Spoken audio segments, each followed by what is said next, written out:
You're listening to the Hour of the Time. I'm William Cooper. And by satellite, SpaceNet 3, Channel 21, and you have to manually change the audio to 5.8. Once again, if you're listening to this broadcast on shortwave and you have a satellite reception system, you should go to your satellite system now, go to SpaceNet 3, Channel 21, to 5.8 audio. Now, if you want to, you can do that right now. I know there's a lot of you who have been writing, telling me that you've been listening on shortwave, and when you find out you have a satellite system and you could have been listening to this broadcast in the crystal clear, you get a little upset. So I thought I'd just lead off with that tonight. Don't cross the street in the middle, in the middle, in the middle, in the middle, in the middle of the block. Don't cross the street in the middle, in the middle, in the middle, in the middle, in the middle of the block. Teach your eyes to look up, teach your ears to hear. Walk up to the corner where the coast is clear, and wait until you see the light turn green. Don't cross the street in the middle, in the middle, in the middle, in the middle, in the middle of the block. Don't cross the street in the middle, in the middle, in the middle, in the middle, in the middle of the block. Don't cross the street in the middle, in the middle, in the middle, in the middle, in the middle of the block. Teach your eyes to look up, teach your ears to hear. Walk up to the corner where the coast is clear, and wait until you see the light turn green. Don't cross the street in the middle, in the middle, in the middle, in the middle, in the middle of the block. Don't cross the street in the middle, in the middle, in the middle, in the middle, in the middle of the block. I hope you were listening to that, Pooh. I played that just for you and all the other children out there who are listening, and, of course, for the sheeple. Folks, it's open phone lines tonight. The number is 602-333-2174, 602-333-2174, and we're going to talk about whatever is on your mind, whatever you want to talk about, what you heard last night, our media proposition that we're engaged in working up here, or anything else for that matter. Good evening, you're on the air. Yeah, I'd like to ask you a quick question. What do you think about John DeCamp's book? Have you heard of that one? No. Tell me about it. First, who's John DeCamp? He's a state senator out of Nebraska. Okay. And let me close my door so I don't have my radio. Hang on. Folks, whenever you call a radio station, turn off your radio. I didn't expect to get through on the first call.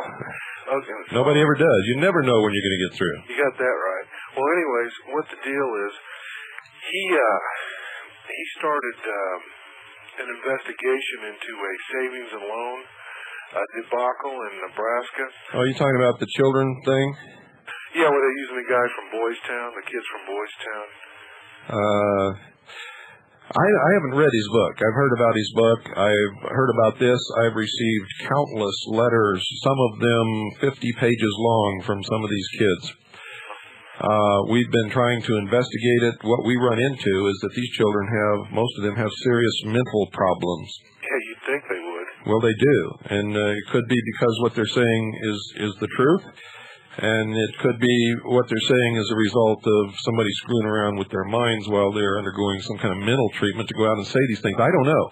And We haven't been able to come up with anybody who doesn't have these mental problems that we would feel safe working with. And one thing that comes to my mind when we're talking about this is if this were true, you'd think there'd be a lot of parents in Nebraska up on arms. I know if somebody was messing with kids in my town, I'll tell you right now, the parents in this town would be writing somebody out tarred and feathered. Well, I used to live there when this was all going on. Well, why isn't that happening there? Why aren't the parents up in arms over this? Well, I don't think a lot of these kids had parents. Well, it doesn't matter. I mean, parents are concerned with kids. No. It wouldn't matter to me. You're talking about Boys Town. You're not talking about kids that have parents or parents that even care about them. Or they're, like, for instance, we had this one guy I used to work with. His kid went to school one day and says, I'm not going home. My dad beats me up so bad. So they had to put him in Boys Town. He never wanted to see his parents again. So if yeah, but it's not natural for people not to be concerned about children. That's not natural. If they have contact with the children. No, even if they don't. I mean, it's not normal in this country. And this country has always been the type of people who always have compassion and care for children. Well, you're right. That's how they get us to go to war. They always tell us all this bull about who's killing someone's kids. So what's happening in Nebraska? Why isn't this taking place? Well, I guess you don't get my point. These guys that go to Boys Town, they're like orphans, okay? Or they're... I understand that. What I'm trying to tell you is in this country, traditionally, it wouldn't make any difference if they were orphans, if they were juvenile delinquents, if they were kids that lived in the gutter and nobody knew who their parents were. In this country, we've traditionally had a tremendous compassion for little children, and we've always tried to help them whenever we could. Well, you've got a point there, but when you've got, like he's saying that the police chief, the guys in the FBI, like William Sessions, there was this pedophilia ring in the FBI out there. Well, wait a minute. That's allegations.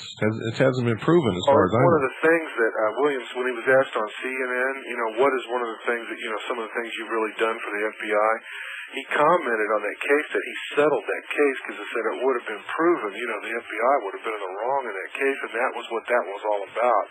No. You can't say this. In this country, you have to understand this. This is the same thing that happened in Waco.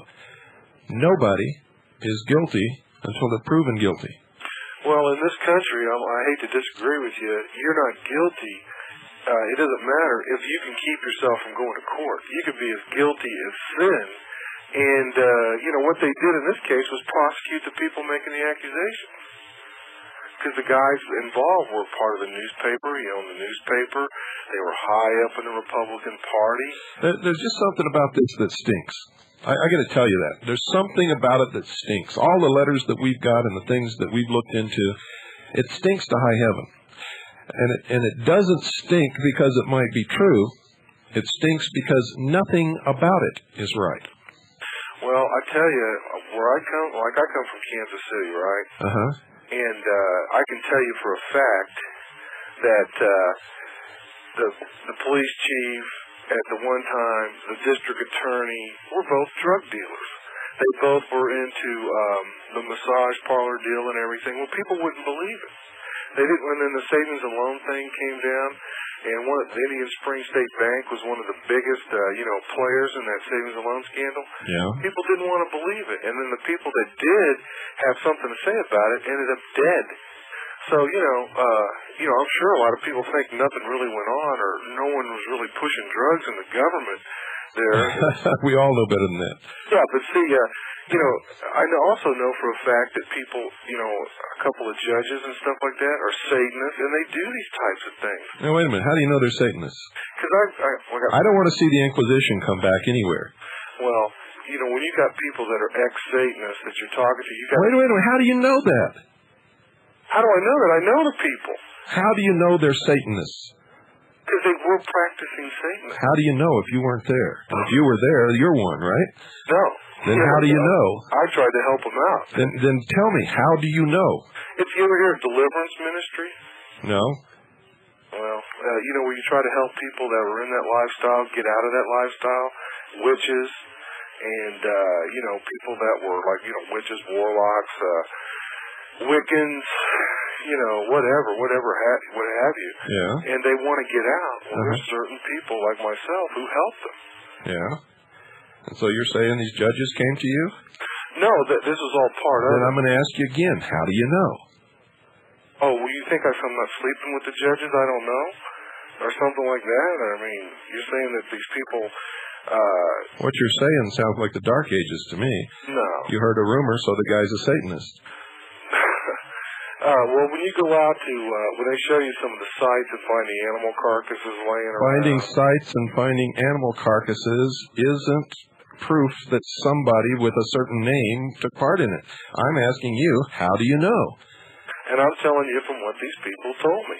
I asked you if they came to you, and you said no. Yet you say these judges. You're talking about the judges. That's who you said were Satanists. Yeah. And these people were part of that cult. So, and I'm going to ask you again, how do you know? And I told you again, I got it from these people who were part of it. And they said that the judges were there. Yeah. And you believed them? Oh, absolutely. Why? Well, we spend enough time with people and see what they've gone through. You talk about people with messed up heads. Let me tell you something. We spend a lot of people in Kaji. In Kaji, we spend a lot of time with people with messed up heads. And one of the things that always rears its ugly head with these people is that they lie a lot. Oh, I understand that. I've seen that a lot. I've seen people, they make up all kinds of... Oh, well, it's just like this guy in Kansas City, Burdett. He was eating people, partially. He was taking these guys, and he went to prison. So they got him. One of the people escaped. Well, there were people down there all the time talking about it, telling people about it. No one believed him. Till finally, one of the guys that he was getting ready to murder had escaped from his house, and I knew about what this guy was doing. Would you try to tell someone about, hey, we don't believe it. Where's your proof? Well, finally the guy got away. Well, unfortunately, you do have to have proof in this country, or you can lock anybody up that you want. Yeah, but a lot of people got killed in between time. Well, because these people cover for each other. Yeah, that's sometimes happens. Talk about the Masons all the time, I mean, how do you know everybody in Masonry or the Masons let each other off? Because you know Masons that have been involved in these things, and they tell you what's going on.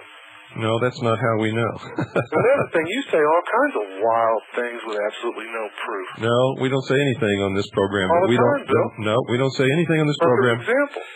We don't say anything on this program that we do not have proof for. Well, do you understand what I just said? No, you don't. You're not true. It's not true. Well, okay, tell me something that we've said on this show that we don't have proof for. You've never proved that Tom Valentine's a Mason. Yes, we did. And if the people who we proved it with will call in on the next few phone calls, we'll prove it to you again. Evidently, you weren't listening that night. No, you just said they said. You don't. No, I didn't say they said. The guy called in who did it and said it on the air on this show. So what? You have the same amount of... Go back to bed, you stupid creep. Boy, where do these stupid fools come from? Why don't you listen to this show, you idiot? You're lower than any sheeple that I've ever heard in my life, and I hope to hell that you don't succeed in bringing back your little Inquisition. Good evening, you're on the air. Oh, right on. Turn off your radio. I got it down. It's off. The reason I call is about the media. I know you're getting a little upset with that last caller. I have an idea about, you wanting to get across to the people of this country. And I don't think buying stocks in the media will do it. I think you already have a satellite audio. Wouldn't it be better to produce, like videos or an actual channel? No, you have to reach great numbers of people to make change come about. And the only way to do that is hit the media that they watch or that they read. Well, I understand that. It's just that I think if we try to do something like that, they're going to squash us like a bug. No, now you're a defeatist. How do you know? You've never tried it. Well, I just, I live in California, and I see how... Well, that's... I wish I never lived. Get out of there, man, before you get swallowed up. You're exactly right. I've got to be able to afford to get out of here now. All you got to do is get on the highway, put out your thumb, and somebody will take you somewhere. That's true. But, And there's jobs everywhere. Don't let these people fool you. If you want a job, there's always a job anywhere you go. Well, I'm a craftsman, so I can work anywhere. Wonderful. But, you have audio, and I would be more... The only people who listen to this audio are people who are wealthy enough to own satellite systems, and almost nobody in cities have satellite systems because they have zoning codes that restrict their use.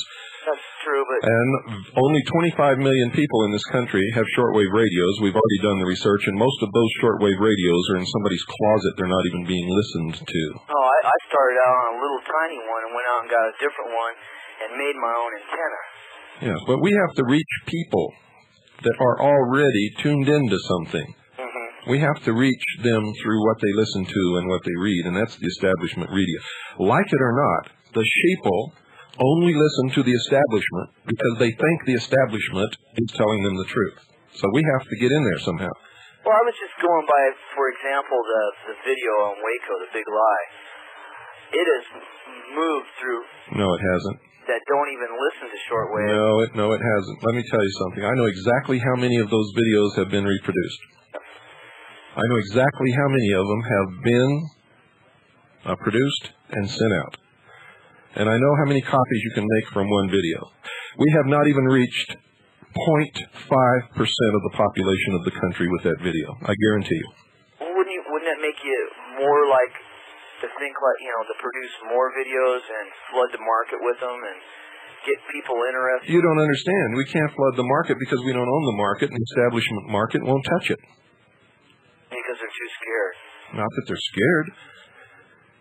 They're part of the establishment. This says the establishment sucks. So they don't want a video that says the establishment sucks. They're part of it. Yeah. Well, because, I watch, like I bought some of that silver, that junk silver that Great America, or Swiss America was selling. So did I. And, I talked to a friend of mine, he got some too, and word of mouth is the best advertisement, and if you get people interested in a video or a program that's on satellite, and people can afford it. My brother has a satellite dish, and he can't afford it. He's got 5 kids. And he really can't afford it. Do you know how many people in this country have satellite dishes? I have no idea how many. I'm going to make that your homework assignment. You can call us back tomorrow night and tell us what you found out. What you're going to find out is what you perceive, it just isn't true. And the best advertising is by word of mouth, yes, in a small town. Otherwise, it doesn't work.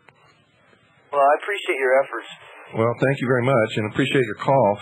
I listen wholeheartedly every night, even if I don't agree with everything. Well, you don't have to. Nobody asks you to agree. In fact, you know what I always say.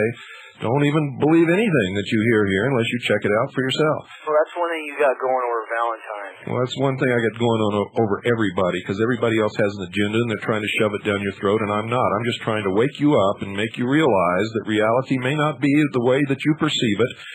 And if we're all looking for the truth, and we all do our own research and don't look for somebody else to tell us what to believe, then eventually we'll all arrive at the same truth, because the truth is the truth no matter what. Yeah, it's like gravity. That's right. You got it. Well, thank you, Mr. Cooper. You're welcome. Thank you for calling.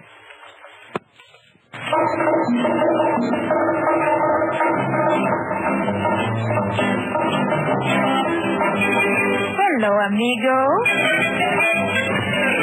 I'm Chiquita Banana, and I've come to say bananas have to ripen in a certain way, and when they're flecked with brown and have a golden hue, bananas taste the best and are the best for you. You can put them in a salad, you can put them in a pie, any way you want to eat them. It's impossible to beat them, but bananas like the climate of the very, very tropical equator, so you should never put bananas in the refrigerator. To have bananas that are fully ripe, you must be absolutely sure to take them home and let them ripen anywhere temperature. Oh, sure. Good evening. You're on the air. Hello? Must have hung up. Folks, if you call in and we're talking or you hear music or something, just stay on the line. I've got you on hold and you should be able to hear. Good evening. You're on the air. Yes, Mr. Cooper? Yes. Hi, how you doing, Frank?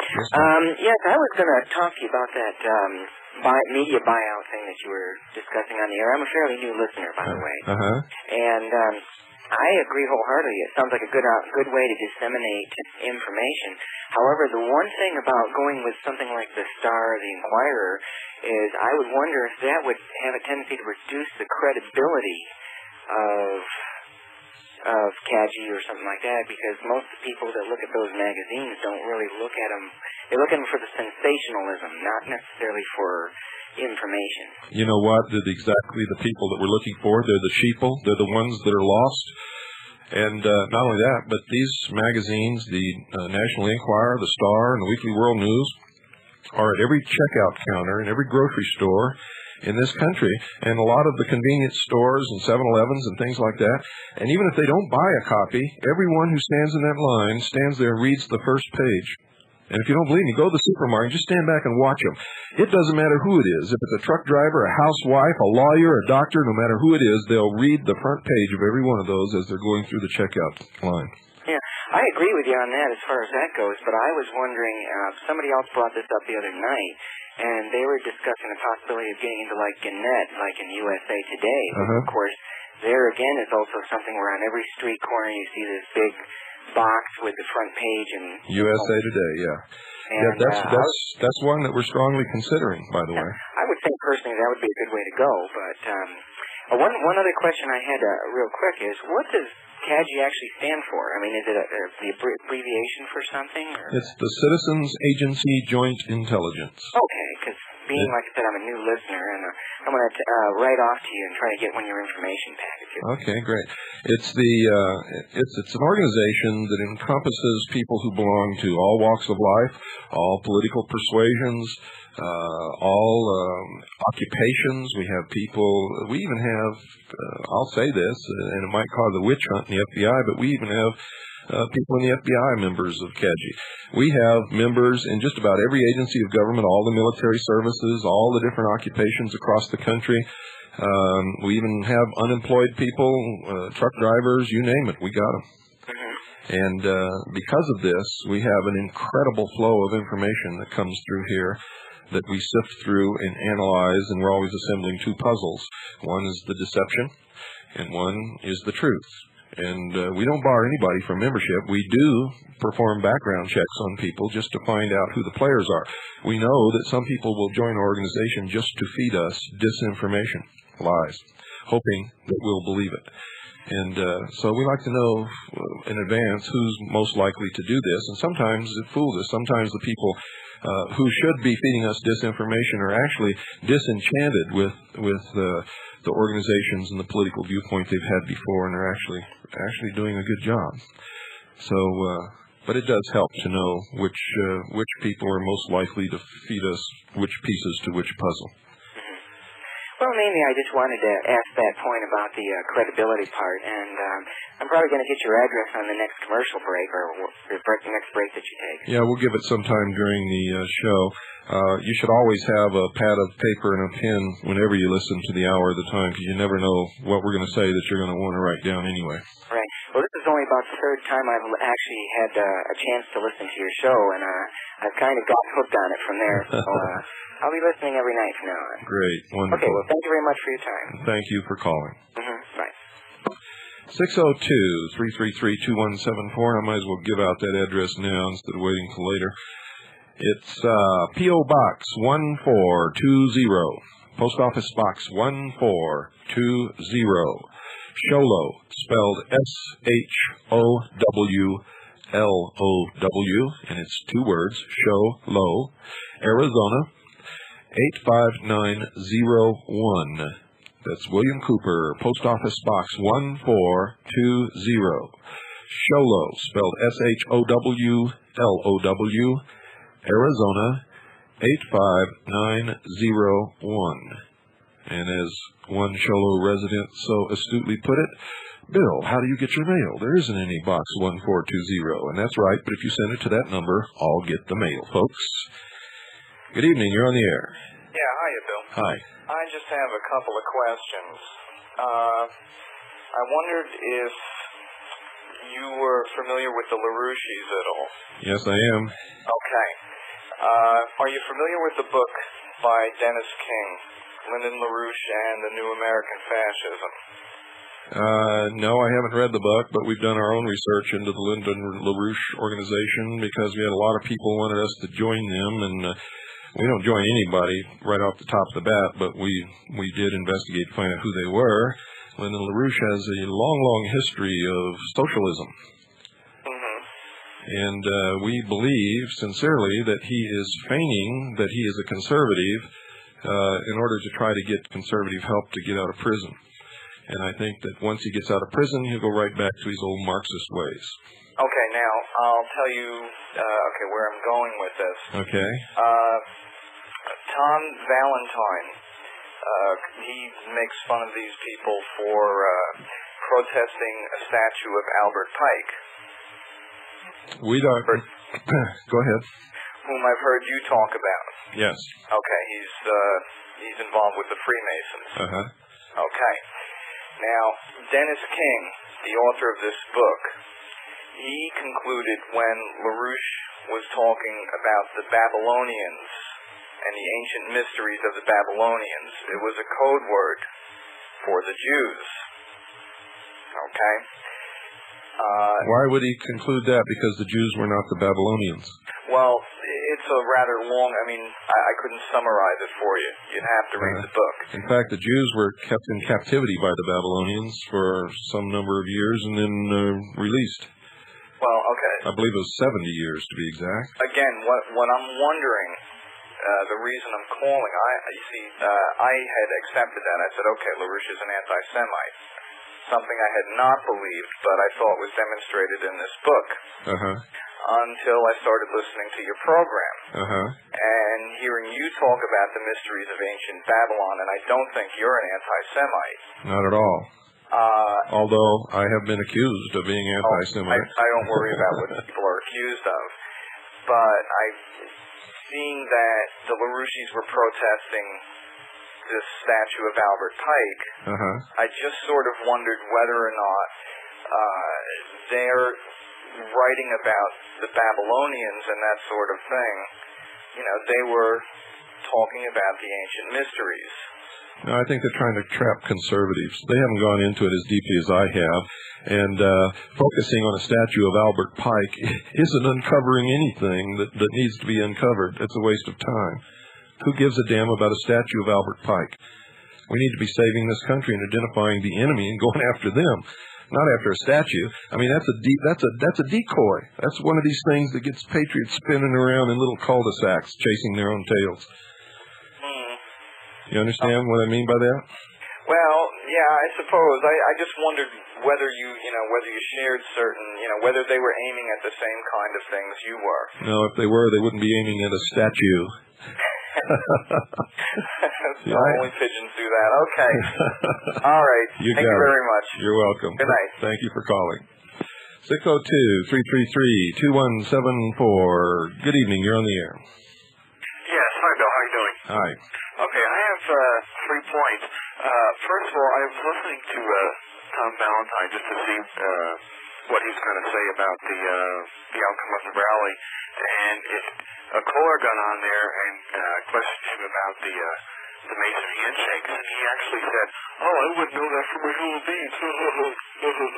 Like chucklehead. Well, let me say this, and you can tell Tom Valentine, he may be listening. Tom Valentine, if that's what you really said, you are a despicable liar, because I was standing there and many other people were standing there, and you don't do that handshake by accident, as anybody will tell you. By the way, we've had many people write us who said that up until the time that Bogarts found out that patriots understood the significance of being a member of the Freemasons, Bogarts also was giving the Masonic handshake to just about everybody that he met. Yeah, that's true. And then one other thing you mentioned that somebody else, I don't want to waste a lot of your time talking about Tom Valentine on your show, but there was a question about Lyndon Thompson, that supposedly she can't be contacted. I just talked to her the other day. Yeah. She's a busy woman. She's a lawyer. Right. She's in court. She's got business to attend to. She's putting together militia packages. By the way, all of you out there who ordered militia packages, your orders were sent to Linda Thompson a long time ago. If you have questions about the militia packages, call Linda Thompson. Call her, because she has the packages. And I've been told that they're going to be getting them out. It was either this Thursday or next Thursday. I don't remember exactly which, but yeah, that sounds excellent. Just one last thing, real quick. Could you? I'll hang up, but could you give us like a readout on what you think the economy might be doing next year or whatever? I just feel like we're on the edge of a cliff. Over 300 and something thousand jobs every month are going. So if you that's right. That out, maybe you could go into that maybe on another show. Yeah, we're going to do another show on that kind of stuff. In fact, we got some exciting guests coming up, and we got some exciting things for everybody. We're making contracts with dried food suppliers for that you can stock for like 10 years, and it'll still be just as fresh as the day it was made. And everybody should, I believe, and I've recommended on this program a long time ago, when we first began, almost 2 years ago, that everybody should have at least 2 years' supply of food and water. So we're going to be able to be making these available to you at affordable prices, much more affordable than you can get anywhere else. And we're going to be bringing some people on to tell you what kind of things that you should have in your house for first aid and all kinds of things. We met a guy in Denver, Colorado, who incidentally had the booth right next to mine. His name is Ken Lewis, who teaches people how to survive for long periods of time.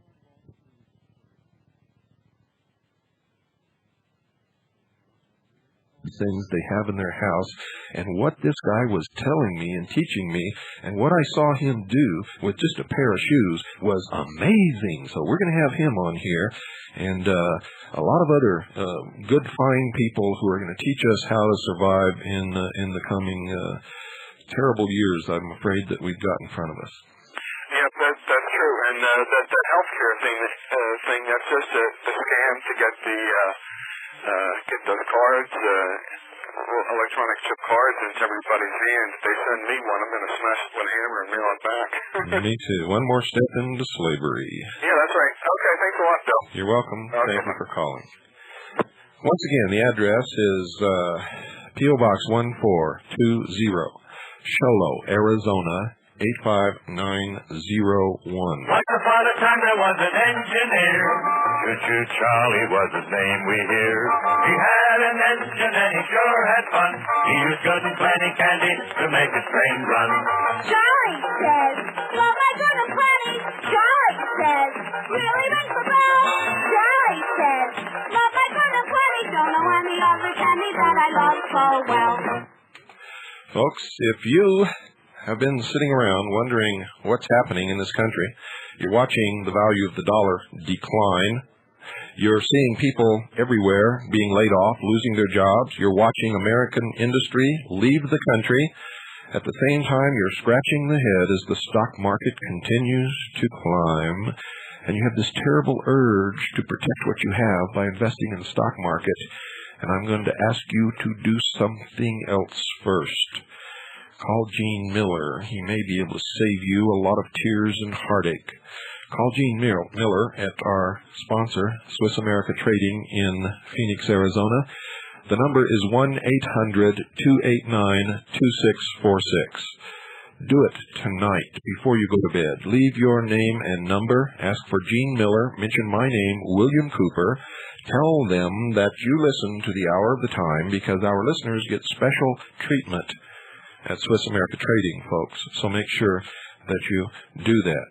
Call Gene Miller at Swiss America Trading, 1-800-289-2646. Remember, the only things in the history of the world that have protected the wealth of anyone in economic collapse, in economic hard times, during Depression years,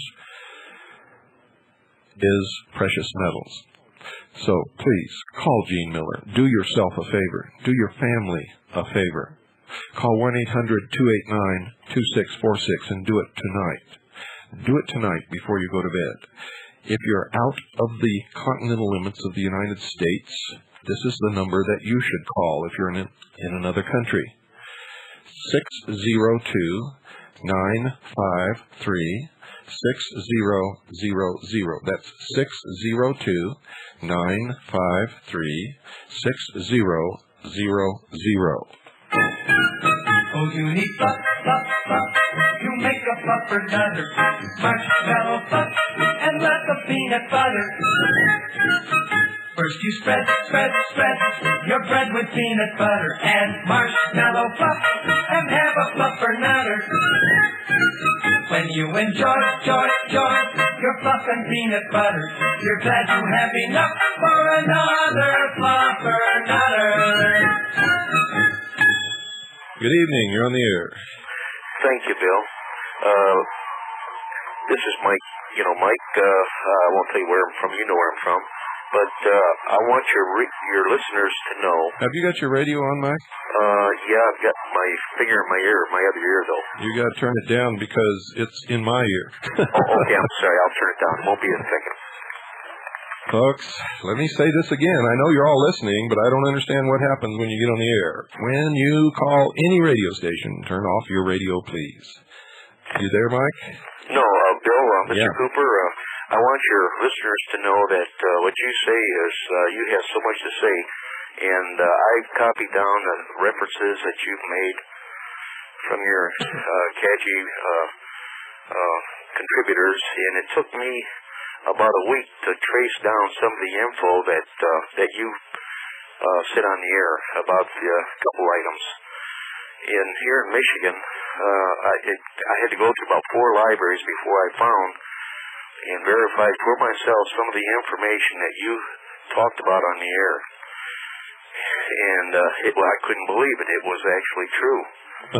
Documents, these government documents that were microfilmed and are now law. And of course, I've made many photocopies, passed them out to people at work and so forth, and the word's gotten out. And believe me, it's spreading. And also, I think we have something in common. I'm married to a gal from Southeast Asia. I was there. And I remember you mentioned that you were going to take your wife around the States to show her the country. I did the same with mine. And because I didn't know what was going to happen if I was going to go back overseas to take some more contracts over there. So we are in empathy in that regards as well. Unfortunately, I don't know. Unfortunately, I've been listening to you about Bo Greitz. I was kind of active. I was very active on his campaign. Don't feel bad. I was one of his biggest supporters, and back in 1989, I was probably responsible for getting probably millions of people to get behind him, and I regret that after I found out who he really is.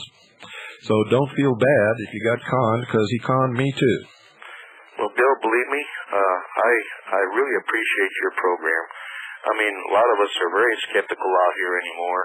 You should be. Who to trust, and like you say, don't trust anyone. That's right. Prove it to yourself. And when you say it, you mean it. And you give the documents and you say, go look it up. By golly, the folks better look it up because it's true. And the guys at work, they can't believe it. I pass this info out to police stations, everything, you know, so that they understand what is happening. Yeah. And thankfully, you're another voice, hopefully, a good, true voice, but of course we can't assume anything. You should not. You know, and I'm glad you're on the air, and I'm glad I can catch you on shortwave. I can't always get you in clear, but thank you for being there, Bill. Thank you for calling, and thank you for those kind words. Semper Fidelis. I'll go along with that, my friend. Folks, let me read this to you. This is from a newsletter that Pastor Pete Peters put out. Now, I don't have anything to do with Pete Peters or his church or anything. I just listen to him occasionally on the radio. I had nothing to do with this newsletter, but I want to read it to you so that you'll know that I'm not the only one who knows this stuff. He says, and I quote, and remember, this is him speaking. He says, quote, I believe that Bo Greitz still works for the United States government, more specifically for the CIA and FBI, against the white power movement. For example, earlier this year, the Napa, California Sentinel published copies of cable traffic sent in 1992 from the United States Embassy in Guatemala City to the United States Embassy in Bangkok, which identified Jim Greitz as an informant and operative of the United States government. Bo Greitz is also known as Jim or Jimmy. The mere fact that Greitz admits that he was called in Phoenix by FBI and that he wore an FBI wire is all the proof we need that he operates for the FBI whenever he is told to do so. Greitz now says he is moving to Sandpoint, Idaho, which is the heart of this country's so-called White Bastion. In practically every radio interview or public appearance over the years, Greitz has repeated the peculiar phrase, quote, when I put my heels to the square, unquote, or, quote, when I put my arm to the square, unquote, referring to his taking an oath to defend the Constitution from all enemies, foreign and domestic. Not having served in the United States forces, I asked a veteran friend if this expression were commonly used. He said he'd never heard it, but that he had been regular Army and that Greitz was Special Forces. I pointed out that these expressions are used by Freemasons secretly to alert others in the Brotherhood of their membership. It is quite common as well for career military men to increase their possibilities for promotion by becoming Freemasons. On 12 September, at the Tustin appearance, Bo Greitz said suddenly, with no reason, quote, I'm not a Mason, unquote, in reference to the diabolic and Masonic nature of the government's activities. But at another appearance in a different state, Greitz admitted that he is a former Mason. I put this to another of his campaign managers, himself a Masonic dropout at the 4th degree, whose pastor told him to get out. He told me, quote, Bo uses the Masonic handshake everywhere he goes, unquote. I asked him which level handshake. Quote, I'm not sure, but he rubs the other guy's knuckle with his thumb every time, unquote. I told the man that Freemasonry is a criminal conspiracy at all levels. And I could go on and on and on. This is actually 4 pages about Bo Greitz, written by Pastor Pete Peters. I disagree with Pete Peters on his assertion that the white race is superior to all others and that they are actually the real Israel as mentioned in the Bible. Nothing could be farther from the truth. You see, the real Israel spoke Hebrew. There is not one shred of evidence in the Aryan or the Anglo languages that they derived from the Hebrew. On the contrary, they're not even close. The key to all peoples is in their language, and the root will always continue. There is no root of Hebrew in Aryan or Anglo language. In fact, civilization had been existent in the Middle East for thousands of years before the people in Europe ever became civilized. When the Roman legions went into northern Europe, all they found were terribly savage, backward tribesmen. So I disagree with Pete Peters on that, but Pete Peters has a lot of other good things to say. And I agree with him 100% on old Bobo Grits. And believe me, he is a Bobo. And believe me, one of these days, when all of you out there wake up, you're going to eat him for breakfast. And where I come from, folks, that is grits. Good evening. You're on the air. Good evening, Bill. I'm calling from Wisconsin, and I recently have started listening to you on the radio. And I have to say, you're a great patriot, and there are some things that are very hard to believe that you've written in your book, Behold the Pale Horse, which I just recently received from you. Name some. About the flying saucers and things. You didn't read my book. I knew you were going to say that. What do you mean I didn't read your book? I've been going through it for the last a long time, in fact. I've been reading it, believe me. But I want to talk about something that nobody's been talking about. Wait a minute. Let me clear this up. Okay. On the first page of that chapter, it says it's a hypothesis based upon a lot of information, a lot of research done by a lot of people. What about the idea that you said that you saw the flying saucer coming out of the ocean or whatever when you were in the Navy? I did. I didn't say a damn thing about aliens, though, did I? No, you didn't say about aliens. Okay. But you did say that you saw a flying saucer. And so, in other words, what you're basically saying is that the technology is there. It's always been there, such as Tesla. And great people who have been suppressed, and most people don't even know anything about these people. You got it, my friend. And at the end of that chapter, if you'll read conclusion number 5, I specifically and clearly and plainly state that I believe it's the greatest hoax in the history of the world to bring about a one-world government to oppose an artificial enemy from outer space. I want to lead into this organization because the more I've studied them, I believe they're right on. And it's Neotech. What do you know about Neotech? We've got a lot of information from them, but we haven't been able to get into it. You haven't been able to get into it. Do you understand what it's about? No, we haven't gotten into it. Oh, okay, let me just... You realize how much information we get? We try to go to the heart of the problem in this country and not go off on tangents. Okay, let me just tell you what Neotech stands for. It stands for 100% integrated honesty. Okay, Dr. Wallace believes that there's two basic philosophies in the world. There's the Platonistic philosophy, which means wishful thinking, wishing and hoping things were the way we want them to be, but no support of anything. That's the secret society viewpoint. Okay. The other one is the philosophy of reality, which is the Aristotle philosophy. That's the hour of the time. Okay. Now, in the beginning of man, as far as the Greeks, when Plato was the one that came up with the idea of the Platonistic philosophy. He carried this thing through. When Jesus Christ was alive, the people of Neotech believed that Jesus Christ possibly, I'm just going to say this right out. They believe basically that he was a hippie, that he was hallucinating, because they can support, there's a man, his name is Dr. You know, right, you already told me that they're off base. There is no proof whatsoever anywhere in the world, except in the Bible, that Jesus Christ ever even lived. Okay, have you ever heard of And you're telling me about absolute 100% honesty, and they're already off on a tangent. Okay, there's a professor from Princeton University. This professor from Princeton University can show that man has evolved. His brain has evolved. And at one time, we had what is called a subconscious mind, and then we eventually gained a conscious mind. I got news for you also. There is no proof for evolution either.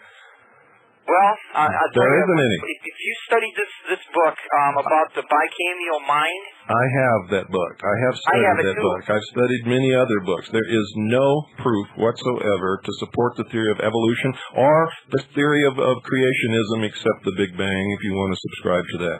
I'm a Christian, by the way, and in my own research I can find no evidence whatsoever that Jesus Christ ever walked this earth except what's written in the Bible. Okay, I believed in God and Christ all my life, Bill, until recently, and I'll tell you why I changed. No, that's not the point. What I'm trying to tell you is your Neotech is off base already. They're not practicing their 100% honesty. That's what I'm trying to get at. They're not... You're saying they have proof Jesus was a hippie. How can they have proof Jesus was a hippie when nobody can even prove he even lived? Not even the Catholic Church can prove that. Okay, this is how they believe it. Now, you said you have the book. In the book, it talks about the early writings of man and how man used to think with the metaphors and everything, that man didn't have the metaphors like we have today. You have to admit that when you get behind the wheel of an automobile, 50% of the things that you're doing, you're not even conscious that you're doing it. Wait a minute, you're off base again. In the ancient peoples, that's mostly what they dealt with was metaphors. That's what myth is. Myth is a metaphor for what man perceives in nature around him in the ancient days. Jesus spoke in a metaphorical language. He spoke in parables. What are you talking about? Well, I've studied this Neotech in depth, and the reason why I am convinced is more than ever before why it is the way they believe it is because if you look at the world, if you see the way things are, I believe... You're not listening. You haven't listened to anything that I've said so far, have you? Yes, I have listened to you. You have the support that Neotech is off base. I'm trying to say to you, the reason why I am saying what I'm saying is because about 7 years ago, I started realizing, what was really happening in the world as far as like the suppression of medicine. I'm sure you know about Dr. Anton Beauchamp, Dr. Wilhelm Reich, and Dr. Royal Rice, Dr. William Cook. We've done a lot of programs on this show about suppressed medicine and all of those things. Okay, now you ask yourself this question. If this is all true, then where have the churches been all these years? Why haven't they been out in the forefront in helping to educate the people so the people would know the truth? I asked this question. My friend, the purpose of churches is to manipulate large masses of people and get their money out of their pocket. I agree. And that's why I believe and that's why I think Neotech believes the idea that the problem that we have in this world is because of this suppression, and it's a means of controlling us. Religion all this time has been a means of controlling us. That's how we find ourselves with 40 million... Wait a minute. Religion and churches are two different things. Okay, they say there's at least 40 million people in America that are Christians. If you look at the Russians, do you realize that at one time, before the Russians were taken over as far as socialism, that there was a large majority of Christians in that country?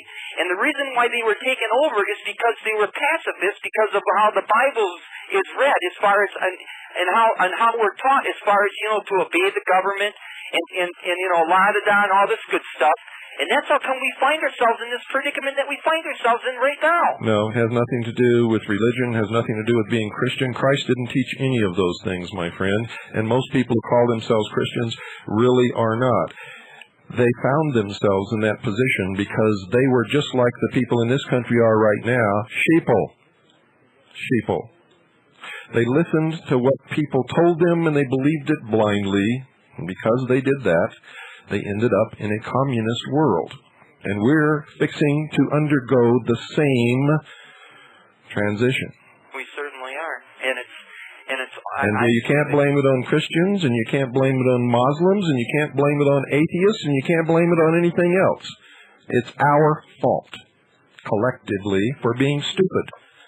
Okay, if you look at the people today as far as education, they say that there's like a third of us that are illiterate. Why are we illiterate? Because I believe they purposely have made us this way. How can they make us this way unless you agree to... Wait a minute. Hold it. Protestant schools. Wait a minute. It has nothing to do with Protestant schools. It has something to do with parents who don't go down to the school to see what their kids are being taught and don't give a damn anyway, because if they did, they'd pull them out of those stinking schools and teach them at home or put them in a school that would teach them. It's called responsibility. I agree with you, Bill, but also yourself. You went to a Japanese high school, right? That's correct. Okay. Now, you know yourself that they're more strict. You can't get away with the things like American kids can get away with, and it's not only that; it's what they're being taught. But you don't understand, my friend. And everything. I mean, Whoa! They wouldn't be taught that if the Japanese people were not responsible to ensure that it was being done. Americans just don't give a shit.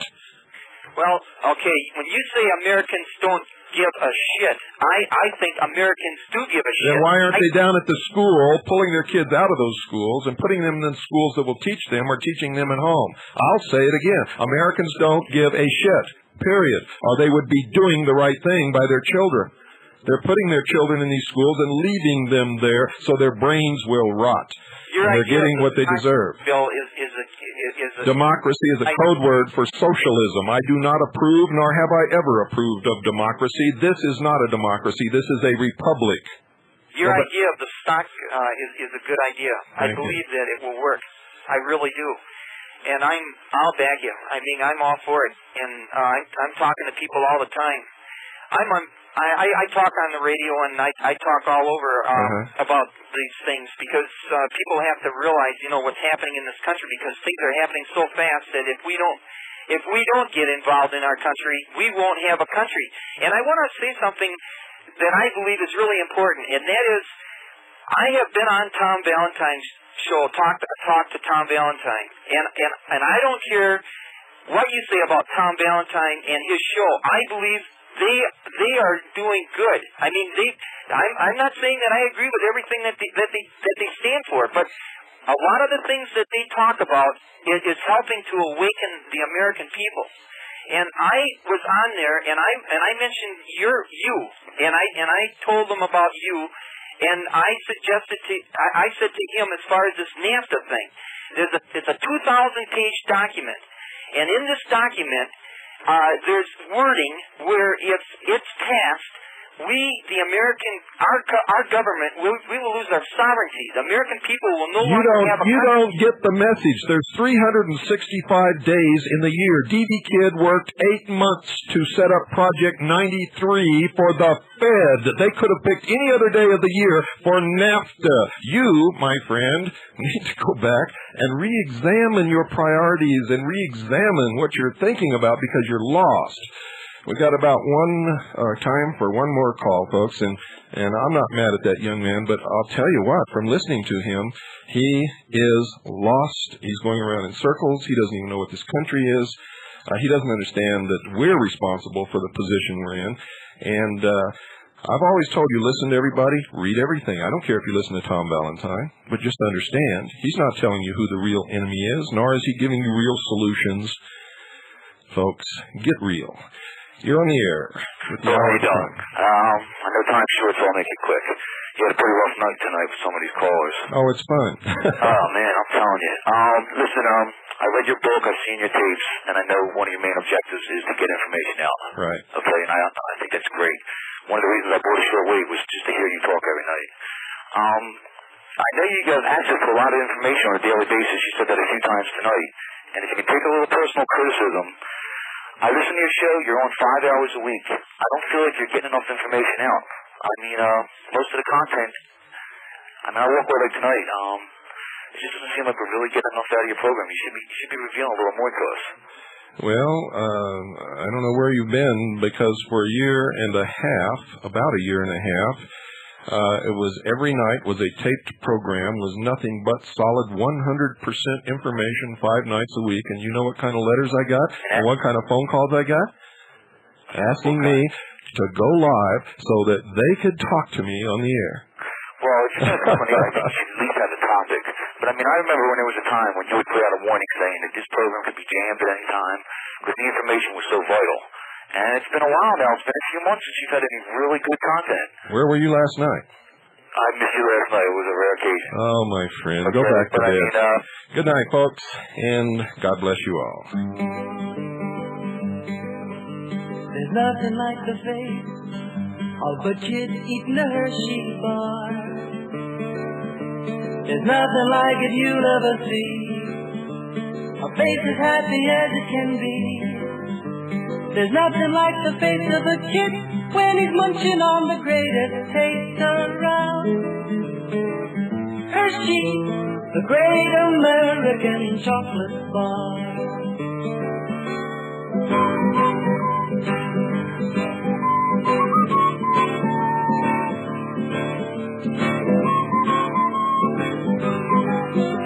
There's nothing like the face of a kid when he's munching on the greatest taste around. Hershey, the great American chocolate bar. Do you know exactly how to read an Oreo world to do it? You unscrew it very fast. Does a kid who eat the middle of an Oreo first and there's a chocolate cookie outside so that there's so much fluffy cream between. Aren't Oreo kids lucky? Aren't Oreo mothers wonderful? Does a kid who eat the middle of an Oreo first and there's a chocolate cookie outside so that what do you want when you gotta eat something? It's gotta be sweet and it's gotta be a lot and you gotta have it now. What do you want? Let's